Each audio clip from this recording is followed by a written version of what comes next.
কিশোরগঞ্জের নিকলিতে কাজ শেষ হওয়ার আগে ভেঙে গেছে ২৬ কোটি টাকা ব্যয়ে নির্মাণাধীন ধনু নদীর তীর প্রতিরক্ষা বাঁধের একাংশ।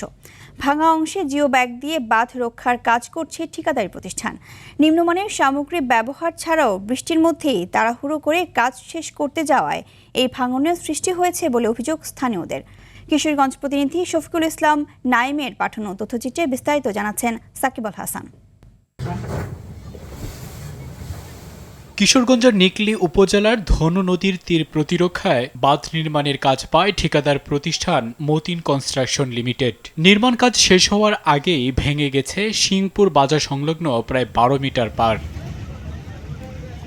পানি উন্নয়ন বোর্ডের তত্ত্বাবধানে ২০২৩ সালের জুলাইয়ে ২৬ কোটি ১৭ লাখ টাকা ব্যয়ে ৭০০ মিটার নদীর তীর প্রতিরক্ষা বাঁধ নির্মাণের কাজ পায় প্রতিষ্ঠানটি। বর্ষাকাল থাকায় ৬ মাস পর ২০২৪ সালের জানুয়ারিতে শুরু হয় নির্মাণ কাজ।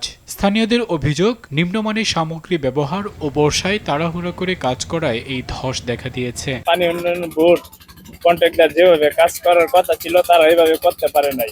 বাজারে বা অত ৩টা এলাকা ৪টা এলাকার মানুষ এই রাস্তা দিয়ে যাতায়াত করে। এখানে প্রায় অনেকটি পরিবার, উপরে গ্রামটা অনেক বড়, এমনিটা যদি একটু ভাঙা যায় তাহলে পুরো গ্রামটাই নিঃস্ব হয়ে যাবে।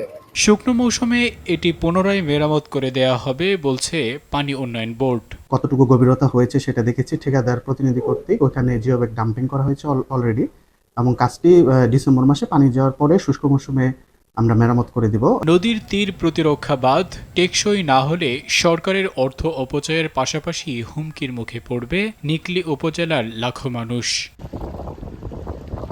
সাকিব আল হাসান, RTV।